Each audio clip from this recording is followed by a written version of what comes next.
Selamat datang di podcast anak muda, tempat kita ngebahas isu-isu yang relevan banget sama kita hari ini. Gue Renaldi, hari ini kita akan ngobrol tentang hal sepele namun efeknya luar biasa.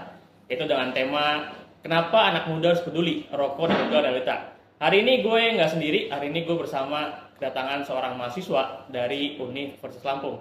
Mungkin bisa dikenalin? Oh ya, nama gue Rifat Ridho Muhammad, gue dari Universitas Lampung. Terus gue juga mantan perokok selama 6 tahun. Oh, kalau boleh tahu nih lagi sibuk apa belakangan ini? Lagi sibuk ya kuliah biasa aja sih, kuliah pulang. Kupu-kupu ya? Oke, langsung aja to the point kali ya. Boleh bro. Tadi lu bilang perokok yang 6 tahun. Ini gue baru dapat data terakhir dari Kemenkes tahun 2024. Itu menunjukkan bahwa hampir 7,4% anak usia 10-18 tahun di Indonesia ada perokok aktif. Nah, lu melihat fenomena ini gimana? Ini kan juga cukup tinggi banget nih angkanya. Nah, lu melihat fenomena ini kayak gimana? Ya emang menurut gue ya cukup menarik ya. Banyaknya orang merokok, anak-anak muda yang mulai tertarik dengan rokok, apalagi peralihan dari rokok menuju vape yang memang secara definisi ya sama aja gitu. Gak ada kata pembenaran atas vape jauh lebih baik daripada rokok.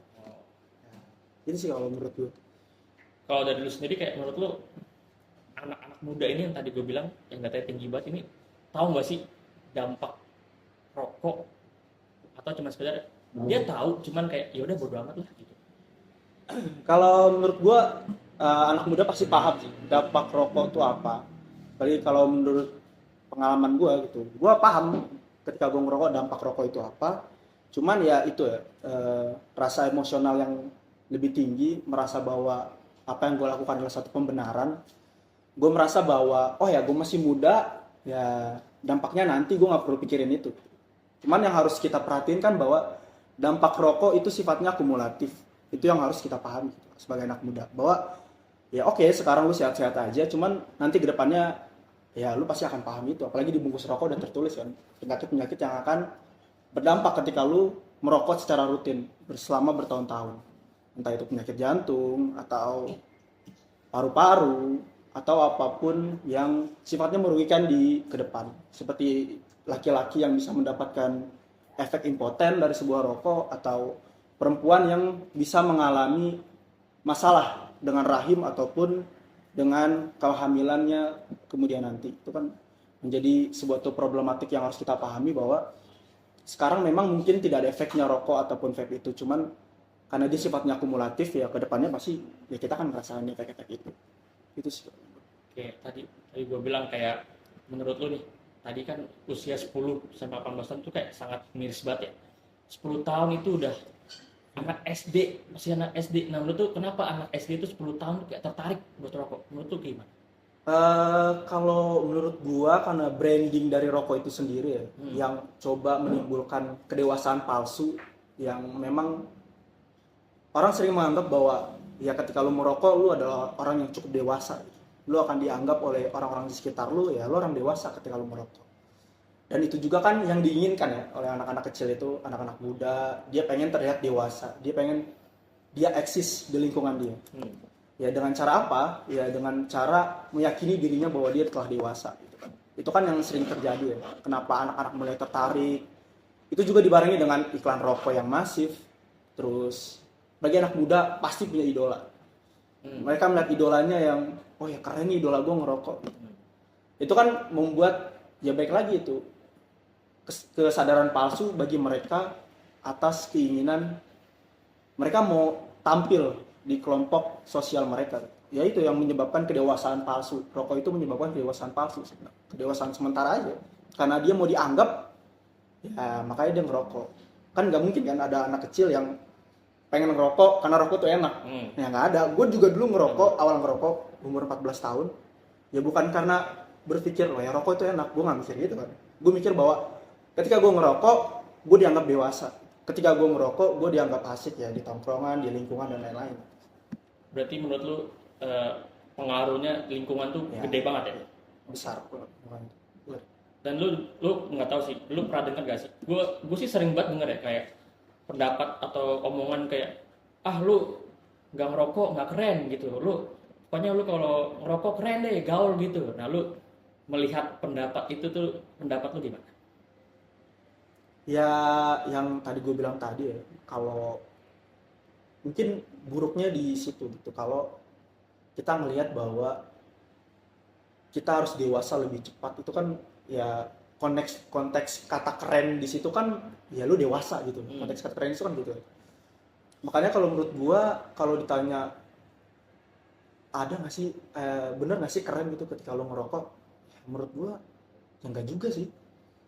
Keren ketika lu ngisepnya, tapi ya ketika lu berhentinya ya nggak keren gitu. Penyakit-penyakit yang akan lu dapat efek dari kesehatan itu ya membuat diri lu jadi nggak keren kan.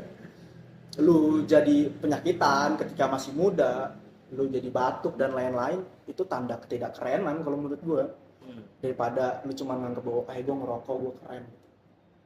Gue juga nggak setuju sih sama kalimat kayak rokok tuh bikin keren tuh nggak. Menurut gue keren tuh ya lu berprestasi, Nah, berakademik, kayak itu menurut gue tuh keren dibanding kayak rokok yang jelas-jelas emang dampaknya juga buruk kan bagi kesehatannya.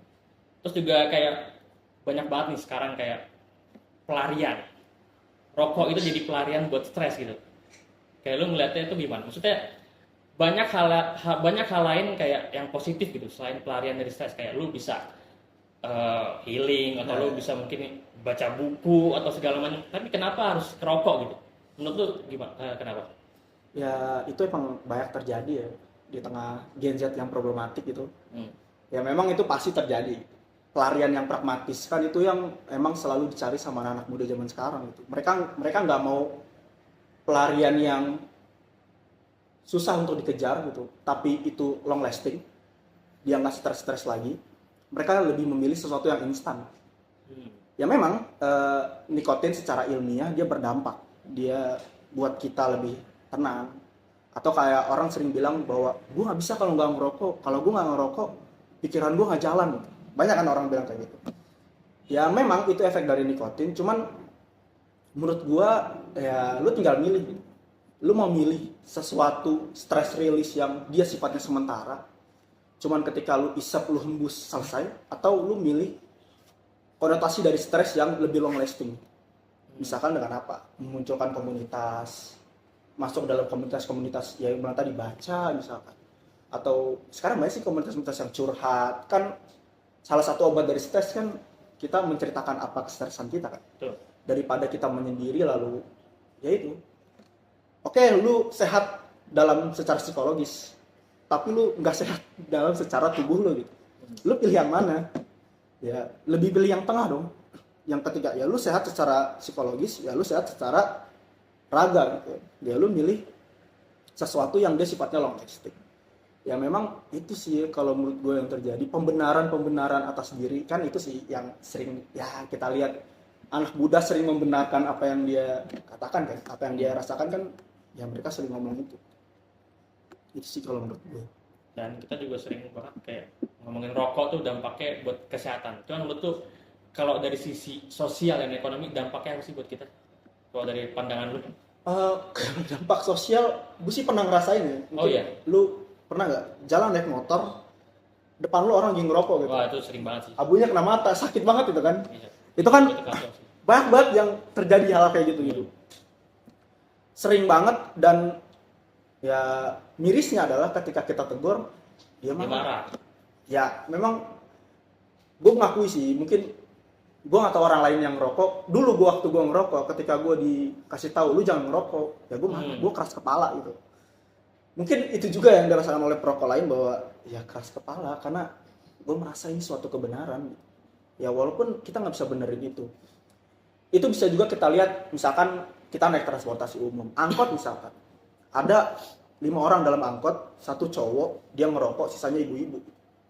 Ibu-ibu aja milih cuma tutup mulut kan, nggak berani negor, mas jangan ngerokok dong. Ya karena kita ngeliat orang ngerokok itu pasti keras kepala gitu. Ngapain gua harus adu argumentasi dengan orang yang ya gua nggak mungkin menang argumentasi sama dia pasti keras kepala gitu. Itu kan suatu kemirisan. Kita lihat bahwa secara tatanan sosial lu aja dipinggirkan gitu. Kalau lu dianggap bahwa lu membawa pengaruh buruk, itu kan yang sering kita lihat kan, itu juga yang kita sering rasakan. Ya kalau menurut gue gini sih, kalau menurut gue jangan pernah lari dari tanggung jawab moral. Oke, yang ngerokok lu, yang sakit lu, tapi coba peduli moral terhadap lingkungan sekitar lu. Lu hidup di tempat publik, ya lu punya tanggung jawab moral terhadap publik. Gue itu sih. Itu yang Berarti lu sekarang lingkungan lu perokok semua apa enggak? perokok sih lingkungan Perokok gue. semua. Nah, kalau lu nih, tadi kan bisa bilang kalau perokok itu keras kepala ya. Nah, kalau misalkan lu punya temen deket atau lagi nongkrong gitu, kayak lu bakal nenggor gak atau biarin aja? Kalau menurut gue negor sih pasti ya. Negor perihal soal asap misalkan yang dia ngalir ke gue ya coba tegur gitu karena ya lu nggak bisa cuman kayak bagus aja di samping orang yang ngerokok dengan bodoh amat lah gue merokok ya nggak bisa. Ya lu pasti juga akan risih dan menurut gue keberanian itu harus penting sih. Gue melihat bahwa perokok itu menurut gue ya cara orang berhenti merokok yang gue rasakan juga adalah dia harus ditampar sama realitas sebenarnya, tampar tentang penyakit yang dia rasakan, terus ditampar sama orang-orang yang merasa risih dengan dia. Menurut gue itu harus gitu karena dengan begitu mereka baru sadar oh ya ternyata gue salah. Menurut gue itu sih harus negor itu. Kalau dari pengalaman pribadi lu nih, kayak dampak apa sih yang lu dapat Dari apa, dari rokok? dari rokok dampak yang gue dapet, gue pernah sakit Wow. 2019 itu karena rokok. Itu salah satu penyebab gue berhenti juga ya karena gue sakit. Walaupun emang efeknya bukan dari rokok sakit itu, cuman ya kata dokternya ya rokok itu berpengaruh besar terhadap penyakit itu. Jadi ya gue mutusin untuk berhenti. Ya memang susah, berhenti rokok tuh susah banget. Yang gue alamin itu pertama kali gue berhenti rokok itu ngerasa sakau. Jadi tangan tremor, lu nggak bisa tidur. Gue ngerasain itu hampir 4 hari kayaknya gue nggak bisa tidur cuma sebentar, melek lagi tuh sebentar karena gelisah kan. Terus tangan tremor terus. Itu sih ya, memang berat tapi menurut gue ya kalau lu niatin gitu menurut gue bisa sih. Kalau menurut lu nih, kayak apa sih tantangan terbesar buat orang yang emang lagi ngerokok terus mau berhenti? Apa sih tantangan terbesarnya? Kalau menurut lu? Tantangan terbesarnya pasti sosialnya ya. Lingkungannya itu pasti banget. Gue cukup beruntung kenapa gue bisa berhenti itu karena gue sakit itu pas covid, nggak bisa nongkrong kan. Jadi ya udah di rumah doang, nggak ngerokok juga gue di rumah, nggak ada teman-teman chilling gue juga yang ngerokok, jadi gue bisa berhenti. Ya menurut gue tantangan terbesarnya itu adalah yaitu lingkungan sekitar lu yang ngerokok, karena lu kan nggak mungkin lu bertahun-tahun nggak ngerokok tiba-tiba lu bertahun-tahun ngerokok terus nggak ngerokok tiba-tiba lihat rokok ya pasti lu pengen ambil gitu karena rasa pengennya tuh besar banget. Jadi menurut gue itu sih paling besar, lingkungan sosial itu. Mungkin lu bisa lari dulu dari lingkungan sosial lu yang merokok sampai lu bisa bersih secara seutuh. Kayak tadi yang lu bilang kayak perokok itu keras kepala. Kayak menurut lu soal edukasi nih di lingkungan kampus atau enggak sekolah itu menurut lu udah cukup belum sih? Apa itu cuma sekedar ya formalitas aja lah gitu? Kalau menurut gue ya itu formalitas aja ya. Ya secara sederhana gini aja sih. Mau kita ngomongin di kampus, ya sponsor terbesar UKM kampus kan rokok. Kan itu kan realitanya kan. Kan realitanya kan kayak gitu. Ya menurut gue itu ya secara formalitas aja. Oke lu ngomong rokok itu berbahaya di kampus dan lain-lain, cuman ya apa namanya, peringatan dilarang rokok aja jarang ada di kampus ya. Oke misalkan peringatan rokok jarang di kampus, tapi kampus aja gue nggak tahu ya kalau di kampus tuh. Kalau di kampus gue tuh ada zona dilarang merokok. Jadi zona itu nggak boleh orang merokok. Jadi perokok itu diberikan satu tempat namanya smoking area. Dia cuma boleh merokok di situ. Kalau dia merokok di luar situ dia dapat denda. Itu sih kalau di kampus gue tahu kalau di kampus gue. Cuman gue ngeliatnya ya mahasiswa kan rebel ya. Dia ngerokok sembarangan aja. Ada dosen yang negor ya ditantang balik dia. Jadi yang gue bilang tadi perokok itu ya keras kepala gitu lah. Jadi susah sebenarnya buat ngadain kampanye itu. Cuman gue yakin bisa lah. Kampanye itu coba untuk lebih diglorifikasi lagi, nggak cuma tentang ya omongan aja fakifu waswasosnya, tapi juga harus ada kebijakan-kebijakan yang benar-benar konkret gitu dari kampus ataupun sekolahan. Itu sih. Kayak menurut lu nih, pemerintah itu udah cukup care nggak sih? Apa apalagi datanya ini tinggi banget loh, anak muda usia 10 sampai 18 tahun. Menurut lo pemerintah tuh udah care itu, udah mulai kebijakan belum yang menurut lo kayak oh ini bagus nih, atau pemerintah kayak "Ya udahlah diem aja gitu." Kalau ditanya pemerintah udah cukup bagus atau belum, kalau menurut gue udah ada suatu perkembangan. Mulai dari kenaikan cukai rokok yang membuat banyak ya 2-3 orang dari temen gue berhenti ngerokok itu karena rokok itu mahal banget sekarang kan. Hampir 40-50 ribu. Dan itu kan cukup gila di tengah kondisi ekonomi sekarang. Lo harus spend sesuatu yang benar-benar mahal, ya mending stop gitu kan. Terus juga mulai dari situ, terus juga kemarin gue pernah baca di berita kalau Pemda DKI Jakarta sama DPRD Jakarta itu lagi ada finalisasi raperda. Itu namanya itu KRT kalau nggak salah. KTR, kawasan tanpa rokok.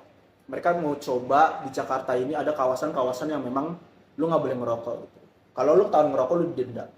Menurut gue tuh satu itikat baik sih dari pemerintah yang coba untuk menekan masalah rokok itu, karena ya setahu gue pernah baca juga kalau paling banyak penggunaan BPJS itu sebenarnya untuk penyakit jantung dan paru-paru.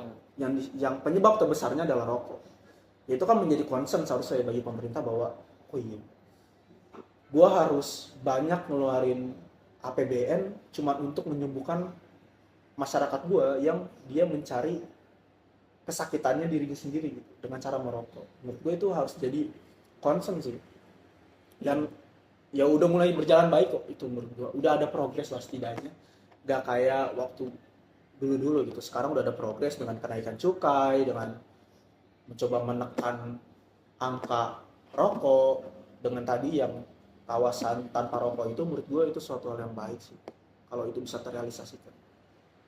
Di dunia yang serba digital ini, menurut lo kayak kampanye apa yang memang benar-benar bisa efektif banget nih ke anak muda?